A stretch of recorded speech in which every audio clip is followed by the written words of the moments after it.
If your e-commerce business only runs because you're holding everything together, this is for you.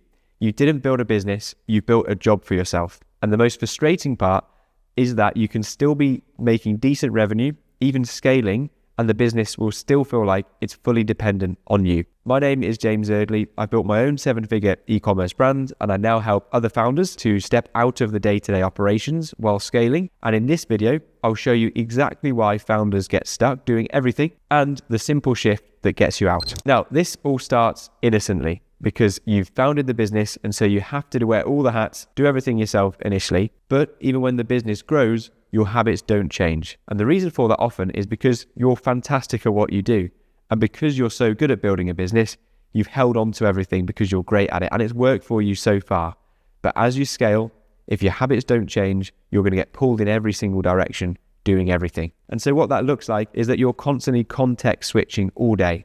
You're going from customer service to marketing, to conversion rate optimization, to contacting your suppliers, to looking at your products. And your brain has to go through all of those different contexts day to day. And so you end the day feeling overwhelmed, exhausted, tired, and you feel like you haven't really got so far as much as you wanted to do because a lot of your time is spent doing the day-to-day operations. Now, don't just take this from me. Take it from a client that I've recently been working with, Ian, and he explained perfectly the situation he was in before we started working together. And at the end of the day, it just feels like being very busy. And sometimes you don't know how to make the difference between what is urgent or what is important. Because in today's day, I believe that everything feels urgent. Now, let me explain why this only gets worse as you grow.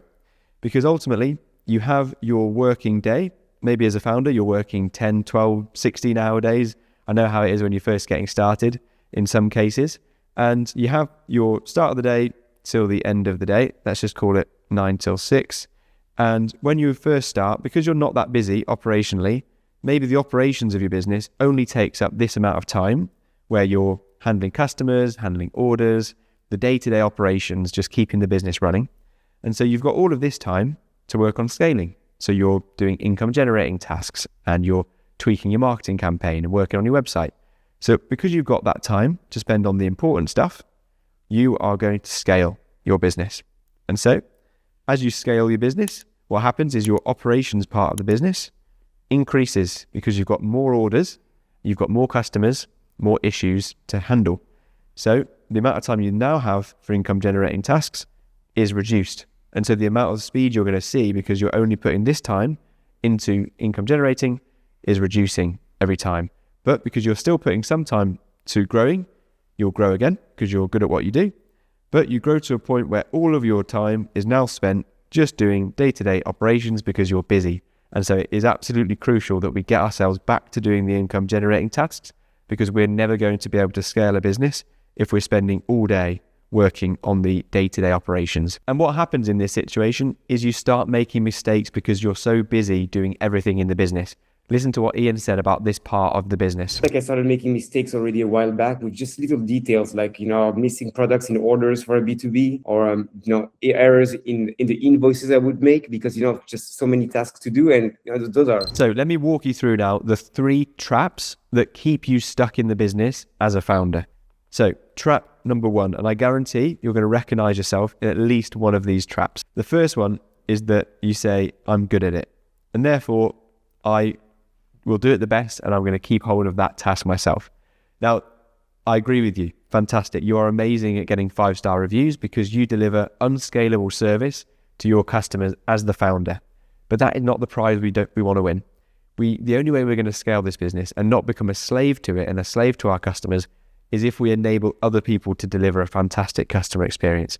But because you're good at it, because you're good at the marketing, because you're good at the Shopify store, because you're good at operations, you're good at looking after customers, you're holding on to it. And remember that amount of time you're spending every day is just going to reduce that you're doing income generating tasks and you're just going to be spinning the wheel. But because you're good at it, you have high standards and you feel like it's you or no one, then you're just going to hold back the growth of your business. Ultimately, if you're passionate about what you do, if you're good at what you do, you'll be able to help a whole lot more people. You'll be able to deliver a lot more impact if you can step out of the way and allow others to help you deliver that same impact. So because you're doing everything, so we end up becoming the bottleneck. Listen to what Ian said about understanding that this was an inevitable shift that he had to make but he was describing the trap that he was getting stuck in. We all know from self-help books and entrepreneurship that we need to stop being the bottlenecks in our business. So essentially, it's a transition, thanks to you, that I've been putting off for years, to be honest. Now, that brings us on to trap number 2 that holds you. And that is that you say, I've tried already. And maybe it didn't go well when you tried outsourcing. And what often happens when people have already tried something is that they've tried and they've just tried to outsource tasks that they do, and they haven't outsourced ownership over a certain area. So when you outsource a task, you just look at your task list and you say, please do this for me. But ultimately, because you haven't transferred the ownership, it means that you're still the one that they're reporting to and you still own that part of the business. And so really what you've done, you've just hired a new job for yourself. You've now hired management as well as the other tasks that you're doing. So you have to give somebody ownership and make it super clear how they're going to work. More of that later in the video, but don't get yourself caught in this trap thinking that you've tried it already and you know what it's like to outsource, because if you only ever outsource tasks, you're never going to fully understand the benefit of giving parts of your business away. Listen to what Ian said about his previous experiences. So I tried to hire a VA for one of my previous e-commerce business I had, and the problem was that I didn't have any SOPs. Trap number 3, and this is a really common one, and it's that you say to yourself, I have standards that only I can meet. And again, this is probably the reason why you've done so well, because you have got high standards and you like things being done to a high level. But that ultimately holds you back, because you then have the belief that everything has to come back to me in order for those standards to be maintained. And so you as the founder, you are the quality control.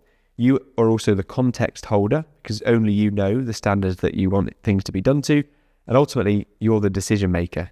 So you're not fully allowing somebody to raise the standards of the business, meet your standards, because you feel like because you have such high standards, unless you've had a sign off, no one else is going to be able to reach that high standards. Now, we've covered the 3 traps that hold you back. And so the shift we need to make is we need to go from being a business, which is just purely about what the founder does, and we're going to shift ourselves to becoming a business runs type of business, which means it's not the founder, it's systems that runs the business day to day. So the way we do that is by putting in place systems, ownership, and visibility. Now, it's all things that take time to put in place, but the reason that we're going to go ahead and do this is because you have the motivation, because you know what's on the other side of putting this work in. Now, to illustrate what's on the other side, let me just bring in Kevin now to explain what his experience is like once he's changed from being a founder does run business through to a systems-led business. I can have a restful night. I don't have to rush to my emails. I don't have to rush to answering the little and gritty aspects of the business. So what does this look like in practice? Let me teach you the 4 steps to make sure that your business is run by systems. Okay. So step number 1 is all about visibility. And when I say visibility, what I mean is we need to know how does your business run and is it documented? So you need to look at how you're spending your time as a founder. How does the business run? How does it get customers? How does it deliver value to those customers? And you need to start working out where is it that you're getting pulled into constantly and how do you do that work? So you need to get things on paper. Document the processes that you're following to complete that low leverage work. If you're unsure which tasks to outsource first, that was my most recent video on YouTube, is explaining how to work out which tasks need to be outsourced first. Essentially, we're looking for the lowest leverage tasks that needs to be documented first. Write down step by step how you do that, and then you've done step 1. Now, on to step 2 is that we need to talk about decisions and your decisions framework. Biggest issue I see, we talked about it earlier today, when you hire, if you're just hiring somebody to follow a list, then they don't have a full context around how you make your decisions. So for the different tasks that you're giving away, you need to explain the decision framework that you follow in order to do something. So, and I come across this often when founders think there's a very specific way that they do things and it can't be put on paper because there's so many different scenarios that happen. But I guarantee the way that you take your decisions will follow a set of rules. You'll have a framework around how you make your decisions. So we just need to pull that out of you and get that on paper. So that way you're actually giving ownership to somebody. And that is step number 3. Because once you've told somebody not only how to complete the task, but what is the decision framework, you're then giving that person ownership over that part of the business. And the way we do that is we show them how to get the work done, what are the targets that they're going to aim for, and ultimately, how do they report back to us, whether they're meeting those targets or not. And when you have ownership, you have somebody who owns a different area of your business. And when they've got that ownership, ultimately, that brings us on to step 4, which means you as the founder, you shouldn't be having constant check-ins with your staff. We're going to say no to check-ins, and instead we're going to replace that with reporting and have a simple structure for how do your team members report on what they've been working on, and whether it's just a checkbox in a Google sheet or some way of knowing what is it they've worked on that day, that week, and what are the standards that they're achieving. So you don't need constant check-ins. You're not managing, you're just checking and having visibility over the areas of the business that have been handed away. Now, let me talk to you again about the exciting part of this, which is not just the work to get it done, it's the outcome that happens once you've given away parts of your business so you can focus on the most important things. So let me bring in Kevin again. I'm now able to think about higher level priorities. So the different initiatives that I can do for our business. And so I have more headspace and time to finally, I can take some vacation with a certain peace of mind. Now, the end result of this is that you're no longer the person holding the business together as glue, and your business can operate without you. Your time is now freed up to spend on income generating tasks and scaling the business. And ask yourself, how much more growth would you see if all you did was thinking about scaling the business rather than just running it day to day? And how much more quickly would that happen? And the next thing you do is you start to bring in people who are doing revenue generating tasks and not just doing the day-to-day operations. And so you'll start to see results like Kevin and Ian and what they've seen for their business. It has given me so much space to think, and this impact, we recuperate our investment so rapidly because my VA is doing jobs that I couldn't, like abandon carts, making sure that she's actually doing revenue related tasks as well, not only just customer support. Is life changing for the business. So if this hit home, here's the final takeaway from this video.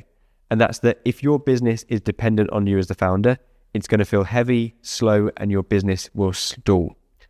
Instead, you need to have it run by systems and other people who own certain areas of the business and just report to you to maintain your standards. When that's done, you'll start to enjoy the business again, you'll grow that much more quickly, and you'll have a much bigger impact with the business that you're scaling.